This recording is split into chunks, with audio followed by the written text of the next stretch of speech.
자, 본격적으로 수업해 볼게요. 일단 준비물은 계산기 다 있으세요? 안 가져왔는데? 그 계산기가 예전에는 어떤 계산기든 다 상관이 없었는데 산업인력공단에서 이제 고용량 계산기는 안 된다. 그 허용 계산기가 몇 가지가 있어요. 그 계산기 뭐 9만 원, 10만 원 이런 건 다 안 된다고 보시면 되고 2만 원대에서 3만 원까지 이건 다 된다고 보시면 돼요. 근데 대표적으로 카시오와 샤프예요. 일본 거지만. 근데 몇 년 전에 노제펜 있었잖아요. 그 노제펜일 때 계산기 같은 경우에는 대체가 없는 거야. 그래가지고 그때 이제 나온 국산 계산기가 유니온이에요. 유니온. 그래서 카시오, 샤프, 유니온 2만 원에서 3만 원 정도 되는 계산기면 다 된다라고 생각하시면 돼요. 그리고 계산기, 허용 계산기, 본인 계산기가 되는지 안 되는지 궁금하다. 카톡 푸사에 제가 올려놓을게요. 제 카톡 푸사에 그 허용 계산기 올려놓을 테니까는 그걸로 준비를 해주시면 돼요. 계산기 없으셔가지고 사셔야 되는 분들은 제가 추천하는 건 카시오 570EX. 그 전 버전이 ES 플러스, ES 플러스 2, ES 플러스 2 세컨드 에디션 막 이렇게 나오다가 이름이 길어지니까 EX로 바뀌었어. 그래서 이왕이면은 얘 있으신 분 그냥 얘 쓰시면 돼. 근데 없어서 사셔야 된다 그러면은 EX를 추천을 해요. 예뻐 보여서 핑크로 샀는데 검은색 사세요. 안 보여, 글씨가 잘 안 보여. 그러니까 검은색으로 EX. 그러니까 얘네 둘은 기능이 다 똑같은데 우리가 복잡한 계산을 미지수 x 구할 때 그 x에 대해서 정리, 이항 뭐 이런 거 가능하지 않습니까? 근데 2025년부터 현재는 한 문제당 1분 30초예요. 한 문제당 1분 30초인데 2025년부터 1분으로 줄인대요. 이것도 잘못된 거야. 미쳤어. 그러니까 왜 그랬나라고 제가 생각을 해봤는데 CBT 시험장 가잖아요. 옛날 페이퍼 시험 볼 때는 시험 시간이 2시간 반이다. 그러면은 반 지나야 나갈 수 있었어요. 1시간 15분 지나야 나갈 수 있었거든요. 근데 CBT로 바뀌고 나서는 그냥 풀고 제출하기 누르면은 한번 제출하면은 취소가 안 됩니다. 정말 제출하시겠습니까? 떠요. 또 네 하고 누르면은 또 떠요. 정말 너 진짜 제출할 거냐? 또 떠. 누르면 제출이 끝나면 나갈 수가 있었어요. 그러니까 시험 시작하고 5분 만에 막 나가는 사람도 있고 막 그랬었거든요. 그러니까 산업인력공단에서 CBT를 한 2년 정도 시행을 하다 보니까 대부분이 다 일찍 나가더라. 야, 이거 시간 많은가? 줄여. 이렇게 돼버린 것 같아요. 근데 우리 시험은 그렇지가 않아요. 우리 시험은 계산 문제가 상당량 포함되어 있거든요. 그래서 우리 시험은 제 경험상 공부 많이 하면 할수록 시간 부족해요. 지금 현재 기사의 경우는 2시간 반인데 2시간 꽉꽉 채워야 되거든요. 공부 많이 할수록 부족해요. 또 시험장 가서 공부 많이 하지도 않았으면서 나 공부 많이 했으니까 꽉 채우고 나와야지 이럴 필요는 없습니다. 그래서 시간이 부족한데 우리 시험의 경우는 부족한데 그거를 1분으로 줄이겠대요. 그래서 계산 문제를 더 빨리 풀어야 돼. 그 계산 문제 빨리 풀 때 쓸 수 있는 기능 중에 하나가 솔브 계산법이야. 솔브. 그 솔브 계산법 혹시 다룰 줄 알아요, 계산기? 모르면 유튜브에 있어요. 조떼꾸. 유튜브에 제가 솔브 쓰는 방법에 대해서 올려놨으니까 그거 보셔가지고 솔브 계산법을 익히시되 ES보다 EX의 솔브 계산 속도가 몇 배는 더 빨라요. 그러니까 얘는 솔브 딱 눌러도 한참 버벅버벅 하다가 답이 딱 튀어나와. 근데 얘는 누르자마자 바로 튀어나와. 그러니까 사셔야 되는 분은 EX 그리고 솔브 뭐 그거 속도 별 의미 없다 하면은 그냥 가지고 계신 거 쓰셔도 상관은 없습니다. 그래서 계산기 준비하셔야 되겠고요. 그리고 당연히 교재는 있으셔야 되겠지만은 교재가 필기와 기출문제로 나뉘어져 있어요. 기출문제는 수업 다 끝나고 여러분들이 풀어보시면 돼요. 이거 뭐 수업 시간에 펴라 이런 얘기 거의 없을 겁니다. 거의 없을 건데 요거만 들고 오시면 돼요. 요 필기 교재 준비해 주시고 그리고 교재에다가 이제 필기하는 분들도 계시는데 이왕이면은 필기 노트 하나 더 준비하세요. 그 필기 노트 준비하셔가지고 노트 필기를 좀 해주시는 게 좋을 것 같아요. 그리고 이제 기존 수강생들이 필기 노트 잘 해가지고 이렇게 온라인에 올리기도 하는데 의미 없어요. 이게 필기하면서 한번 보는 거고, 그리고 이제 자기 자신이 정리를 해야 이게 무슨 내용인지 바로바로 눈에 들어오지 않습니까? 남의 필기 갖다가 그거 보는 거 아무 의미 없다고 생각해요. 그래서 기술사 공부할 때도 마찬가지야. 기술사 공부할 때도 그 기술사 이미 합격한 분들 노트를 막 그걸 막 구해가지고 제본 뜨고 하는데 쳐다보지도 않아. 본인 노트가 자기 지식이 되는 거예요. 그렇게 노트 준비를 좀 해주시길 바라겠습니다.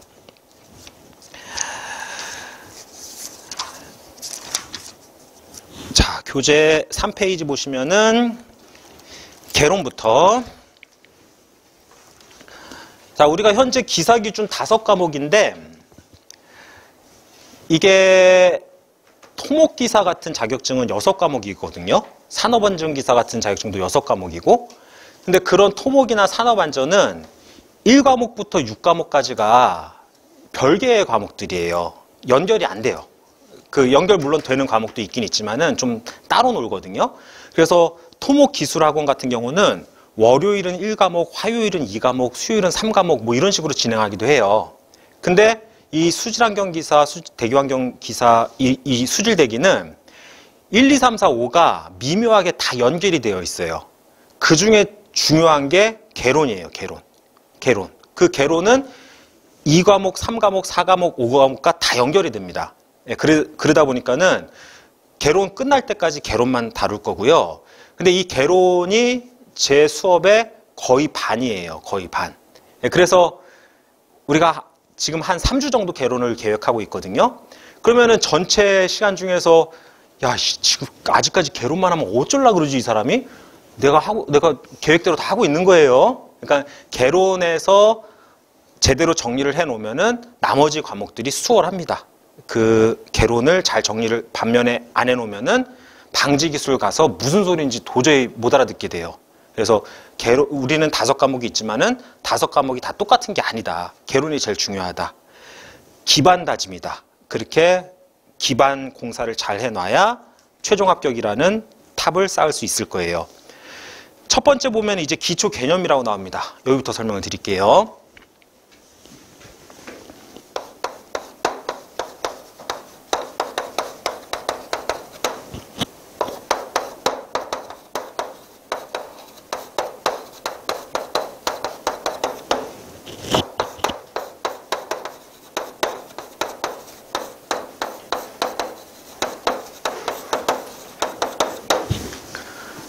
글씨 크기 적당해요? 잘 보이세요?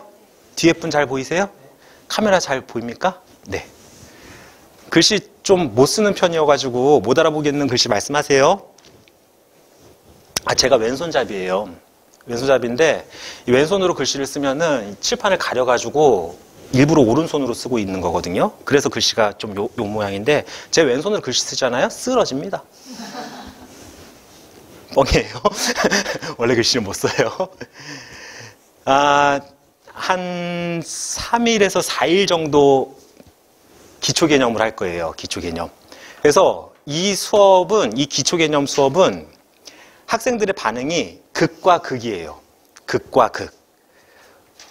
어떤 측면에서는 저걸 굳이 왜?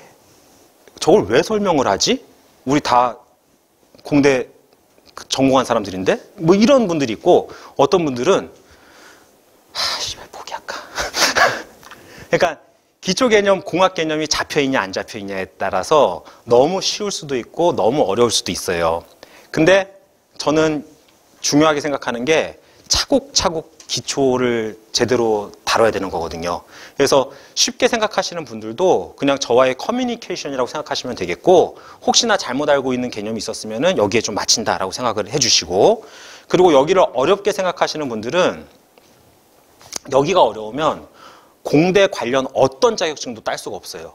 그러니까 개념을 한번 잡는다라고 생각을 하셔야 되고, 그리고 이 기초 개념 파트는 나중에 여러분들이 자녀들이 이제 취약하게 됐을 때 학교에서도 초등학교 때부터도 배우는 부분이에요. 그러니까 나중에 이제 자녀들의 교육을 위해서라도 어쨌든 일상생활을 하면서 반드시 알아야 할 그런 개념입니다. 너무 쉽다고 뭐라고 하시면 안 돼요. 예. 자, 단위와 차원에 대해서 설명을 드립니다. 단위와 차원. 이게 무슨 차이일까요? 단위와 차원. 제 키가 176cm예요. 제 몸무게가 다이어트 좀 한 거거든요. 70kg이에요.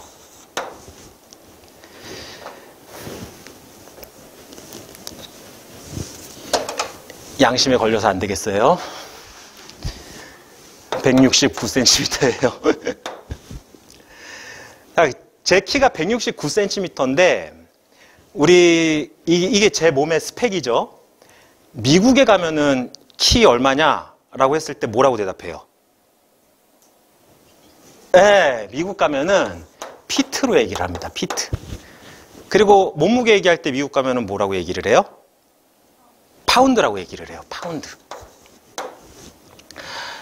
길이의 단위죠. 무게의 단위예요.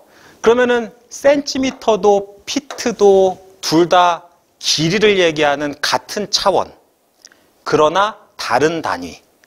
이해되셨어요? 차원과 단위라는 용어의 차이점. 그러니까 센티미터와 피트는 차원은 같으나 다른 단위다. 우리가 미국 애들은 키를 피트로 얘기를 해. 그리고 비행기가 비행하는 거리는 뭘로 얘기를 해요? 마일. 그래서 비행기 많이 타면 뭐가 쌓여요? 마일리지가 쌓이는 거지 않습니까? 뭐 골프를 칠 때는 골프를 딱 쳐가지고 날린 거리 뭐라고 얘기합니까?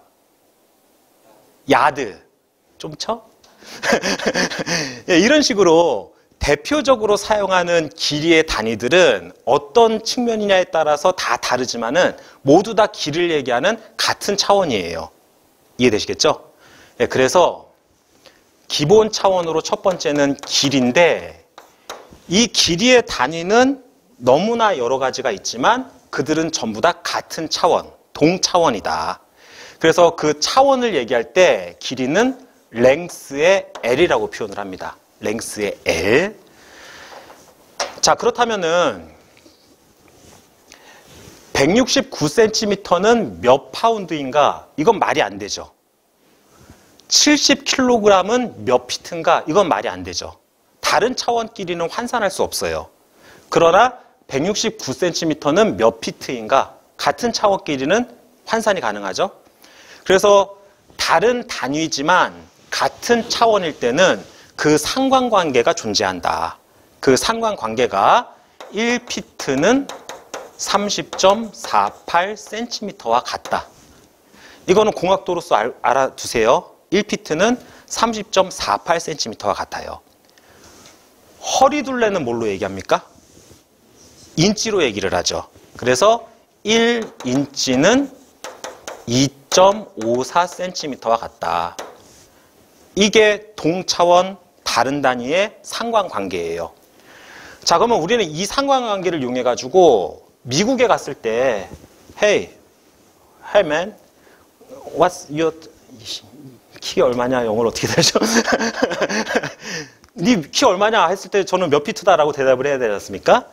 169cm는 몇 피트인가? 이런 조작을 할 수가 있는 거죠. 그래서 이 말로 쓴 이 질문을 수식으로 표현을 하는 건데 몇 피트인가? 169cm는 자, 이 말을 수식으로 표현했을 때 169cm는 몇 피트인가? 이렇게 쓸 수가 있는 거죠.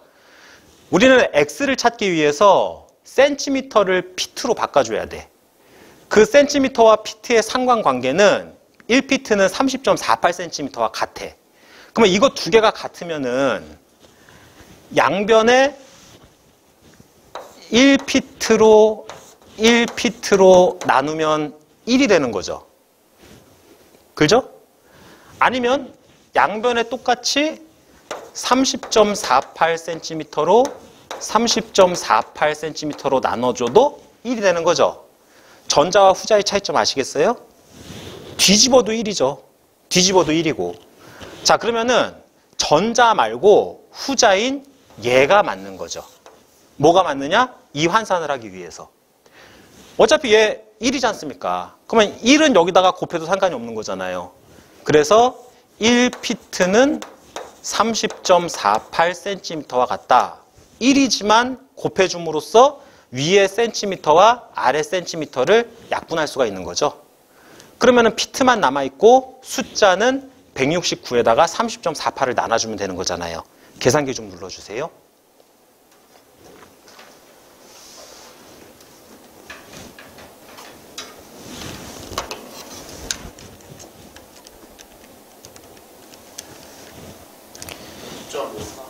예, 그 계산기 기종에 따라서 분수로 표현될 수도 있을 거예요. 762분의 4225 뭐 이렇게 표현되는 계산기도 있죠. 그 계산기는 오른쪽 중간 부분에 SD 키가 있어요. 걔를 딱 누르시면은 소수점으로 바뀌어요. 5.5446 정도? 5.54 정도? 5.54 피트. 그래서 제가 미국 가면은 몇 피트냐라고 하면은 5.54 피트다라고 얘기를 해주면 되겠죠? 자, 이 과정 이해되셨죠? 이 과정에서 얘는 1이지만 이 1이 주어진 단위를 끊어주고 원하는 단위로 환산해줬죠. 요것을 단위 환산 인자라고 얘기를 해요. 단위 환산 인자.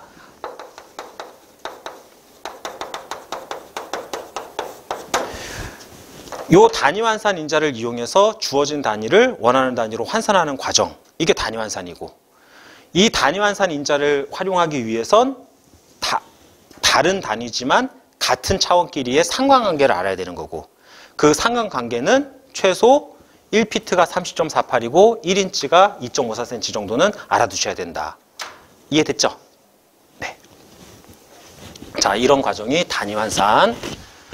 자, 어쨌든 뭐 야드도 말씀드리고 마일도 말씀드리고 뭐 우리나라 전통의 길이 단위로는 척, 자 뭐 이런 것들도 있지만은 우리 공학에서는 가장 대표적인 길이의 단위가 뭐예요? 우리 공학에서 가장 대표적인 길이의 단위? 미터죠. 미터. 자, 근데 이 미터 하나만 딱 쓰면은 지구에서 달까지 몇 미터냐? 숫자가 어때요?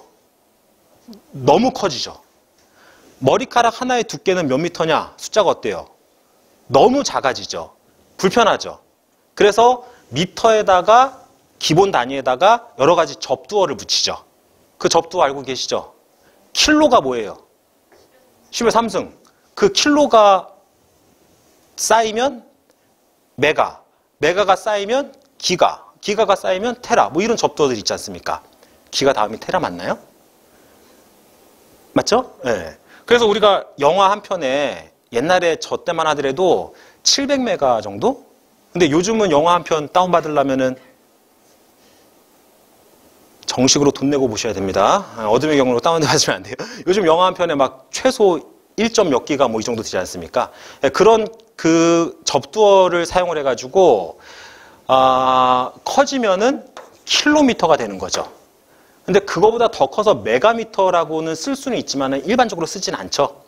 더 작아지면 뭐가 돼요? 밀리미터, 더 작아지면은 마이크로미터, 더 작아지면은 나노미터. 좋아요. 자, 이런 접두어들을 붙여서 사용을 하는데 그러면은 킬로가 10의 3승, 1000이라는 의미예요. 킬로는. 밀리는 10의 마이너스 3승, 마이크로는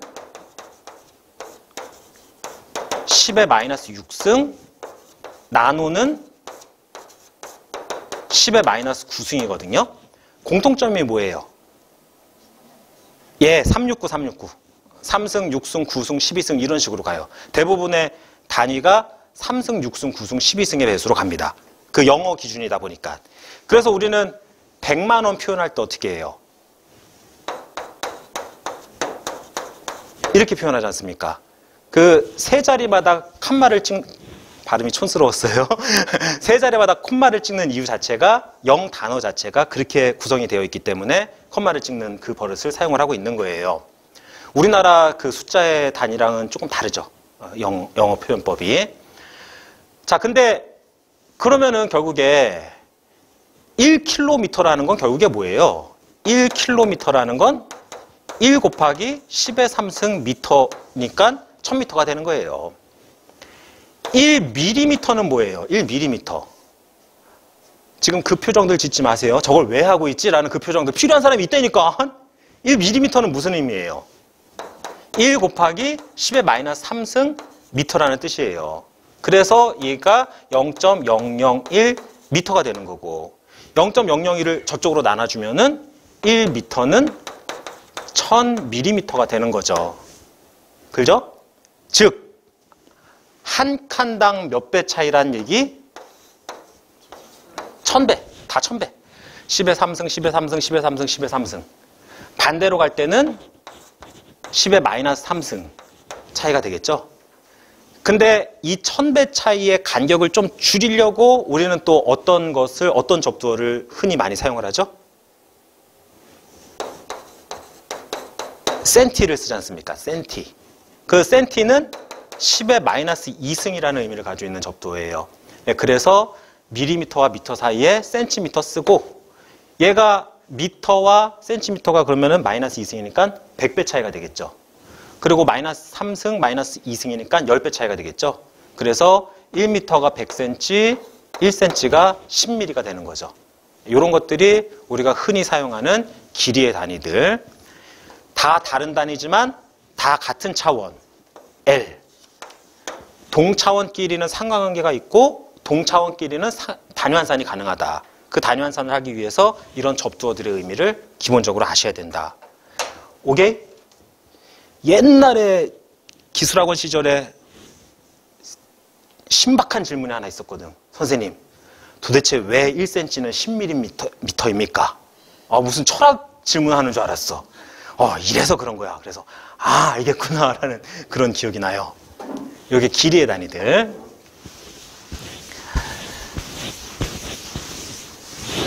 자, 그 다음에 두 번째 기본 차원은 질량.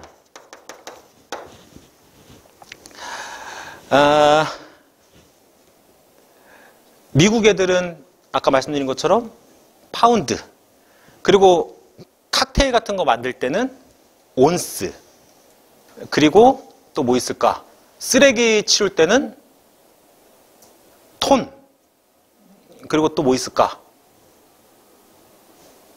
뭐 그런 것들이 있지만은 우리가 가장 대표적으로 사용하는 질량의 단위는 킬로그램도 기본 단위는 아니죠. 그람이 기본이죠. 그람. 커지면은 킬로그램. 더 커지면은 사실 뭐겠어요? 이 분위기에 맞추자면 메가그램이 되겠죠, 사실은. 근데 메가그램이라는 거 흔히 안 쓰죠. 그거 대신에 뭘 써요? 톤 써요, 톤. 얘도 역시 작아지면은 밀리그램, 마이크로그램, 나노그램을 사용을 하죠. 정말 작은 나노 테크놀로지라고 얘기하지 않습니까? 근데 나노그램 안 쓸 것 같죠? 안 써야 되는데 써요. 그 실기 문제에서 페놀이 호수에 100나노그램 유출되었다 뭐 이런 식으로 나오거든요. 그러니까 나노는 자주 출현하지는 않지만은 알아두셔야 되는 거예요. 나노라는 개념도. 자, 요런 애들이 다 같은 차원이지만 다 다른 단위. 그래서 이들은 차원으로 표현할 때는 질량은 잉글리로 매스, 그래서 M이라고 표현을 해요. M. 큰 단위에서 작은 단위로 갈 때 1000배, 반대로 갈 때 10의 마이너스 3승배. 그거 알고 계시죠? 근데 추가적으로 아셔야 될 것은 1파운드는 453.6g 정도. 요거 정도는 좀 알아두셔야 돼요. 이거 반올림해서 454 정도라고 쓰기도 합니다. 1파운드가 453.6g 정도.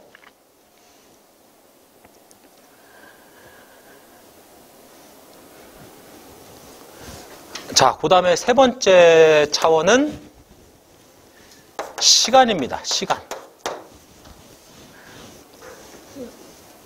여기서 얘기하는 시간은 hour 말고 타임 얘기하는 거예요. 타임.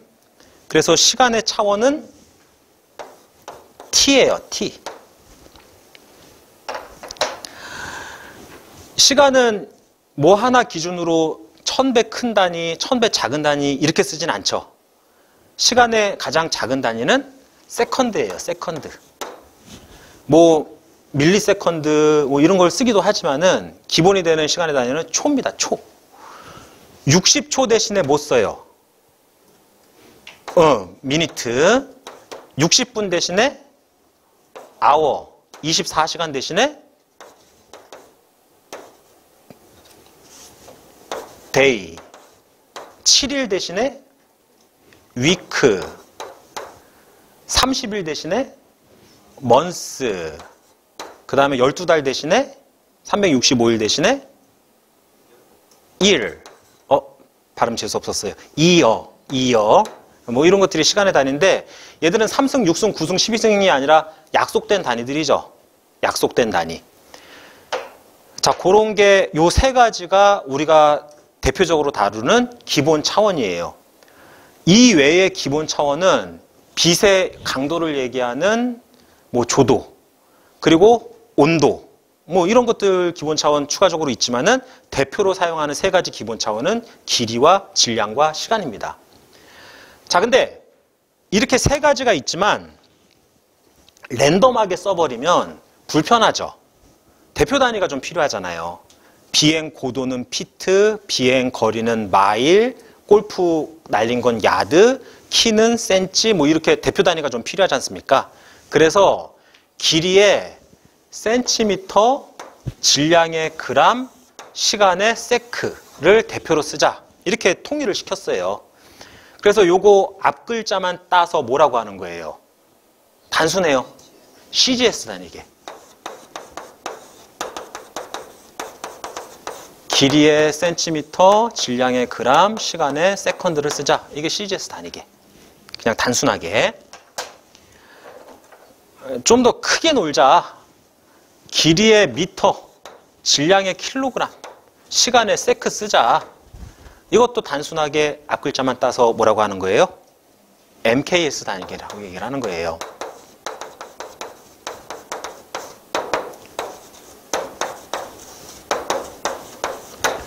그래서 계산 문제 풀 때 문제를 딱 보고 주어진 인자들이 뭐가 주어졌냐에 따라서 계획을 딱 잡아야 돼. CGS로 가야 되겠다, MKS로 가야 되겠다. 아시겠죠? 예, 그 단순한 그런 단위계 나뉘어집니다. 우리 자격증에는 거의 안 나오지만 전공 공부할 때 FPS 단위계라는 것도 있긴 있어요. FPS 단위계는 뭘까요? 피트, 파운드, 세크. 미국 애들이 주로 쓰는 게 FPS 단위계가 되는 거예요. 그래서 전공책은 요거 상당히 많이 썼을걸요. 그쵸? 그 전공책의 대부분이 맥켈프 앤 에디 패스처리 공학이라는 책을 번역한 걸 대표적으로 사용을 하거든요. 그러다 보니까는 미국 책 번역하다 보니까 전공에서는 주로 얘를 다루는데 자격증에서는 거의 안 쓰고 자격증은 CGS 아니면 MKS를 사용을 합니다. 알겠죠? 단위 환산 연습을 두어 개만 해볼게요.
시험 시간이 줄어들기 때문에 계산기 빨리 누르는 것도 굉장히 중요합니다. 그 계산기 독수리 타법으로 누르지 말고 5손가락 다 써야 돼요. 그 제가 군대에서 제 주특기가 계산병이었어요. 군대에서도 계산기를 썼거든요. 근데 그 전국 FDC 계산 경진대회에서 제가 1등을 했었어요. 5개 다 써가지고. 뻥이에요. 그런 대회 없어요.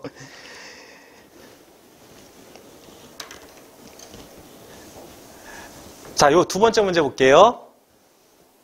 70kg은 몇 파운드인가? 몇 파운드인가? 70kg은. 이 환산 과정이잖아요. 아까 파운드는 좀 알아두셔야 된다고 말씀드렸는데 1파운드가 453.6g입니다.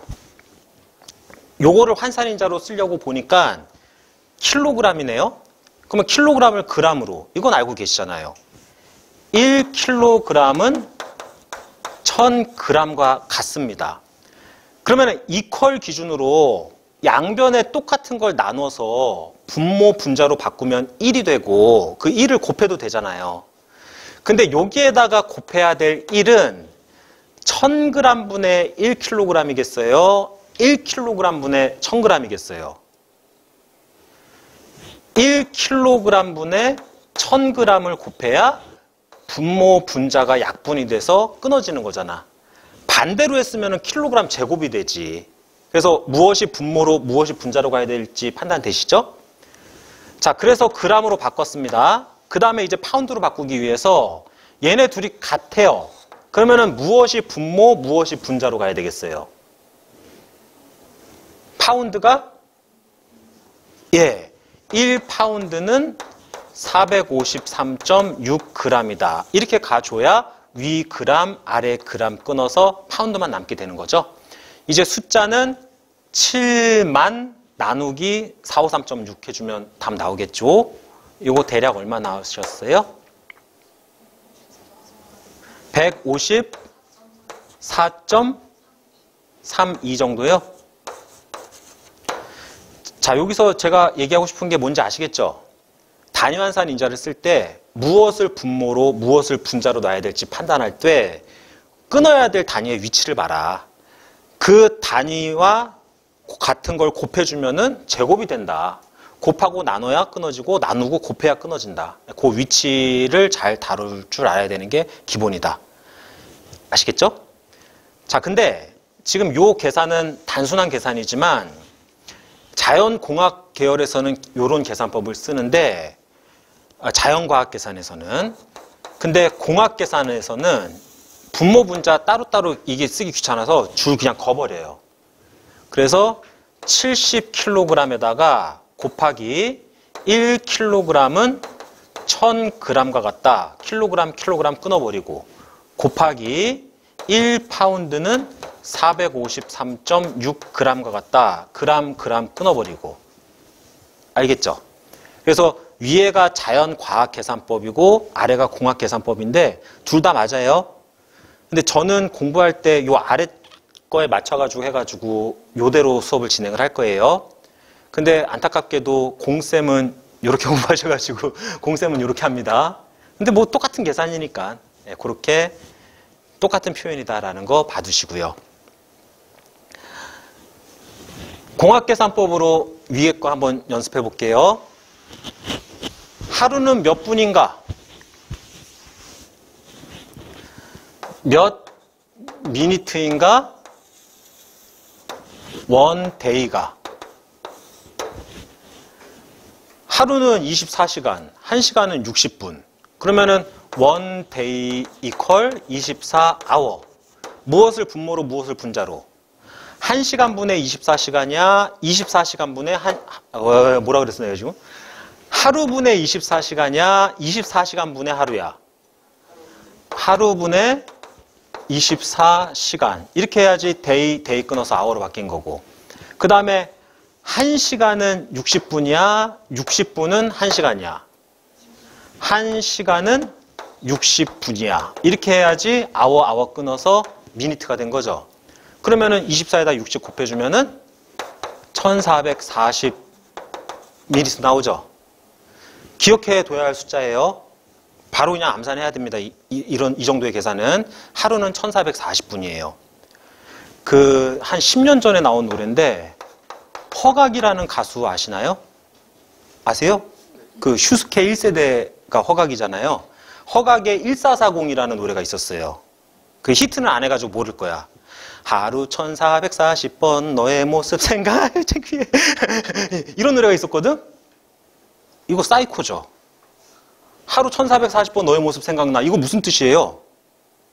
1분마다 그 사람 생각한다는 뜻이에요. 무서운 사람이죠. 그 하루가 1440분이라는 거. 그렇게 기억을 해 두시고. 그리고 페이스북 릴스 같은 거 보면은 하루에 86,400원을 넣어주는 은행이 있습니다. 그 86,400원을 여러분들은 어떻게 쓰실 겁니까? 뭐 이런 거 보신 적 있으신가요, 혹시? 그런 거 있거든요? 무슨 뜻일까, 그게? 예, 그렇습니다. 지금 하루를 미니트로 바꿨을 때 1440이었거든요? 그럼 하루를 초로 바꿔볼게요. 1미니트가 60초와 같잖아요. 그래서 미니트 끊어버리면은, 계산기 누르면은 86,400초가 나오거든요. 그래서 하루에 86,400원을 넣어주면 고맙죠. 근데 그 86,400초라는 하루라는 시간을 어떻게 쓰느냐, 뭐 이런 걸 얘기하고 싶은 그런 릴스가 있더라고요. 이것도 기억해야 할 숫자예요. 하루는 86,400초. 이런 거 뭐 물론 억지로 외우라는 말씀은 아닙니다. 그 필요하면은 연산하면 되죠. 근데 이런 연산 시간을 좀 줄여야 바뀌는 시험에 대비가 가능하지 않을까라고 생각이 들어요. 이 단위환산 과정 이해되셨죠? 이 단위환산 과정에서 1이지만 주어진 단위를 원하는 단위로 환산해주는 이런 애들을 뭐라고 한다? 단위환산 인자라고 한다. 그 단위환산 인자는 1이다. 뒤집어도 1이다. 그러면은 뒤집을까 말까 결정하는 방법은 끊어야 할 단위의 위치다. 대각선으로 존재해야지 끊어지는 것이지, 곱하고 나눠야 끊어지지, 곱하고 곱하면 끊어지지 않는다. 여기까지 이해되셨죠? 네, 이게 기본 단위, 기본 차원의 단위환산 과정입니다. 자, 이제 이 기본 단위, 기본 차원이 곱하기나 나누기로 연결돼서 새로운 차원이 되는 거예요. 새로운 단위가 되는 거고, 그런 것을 유도 단위, 유도 차원이라고 얘기합니다.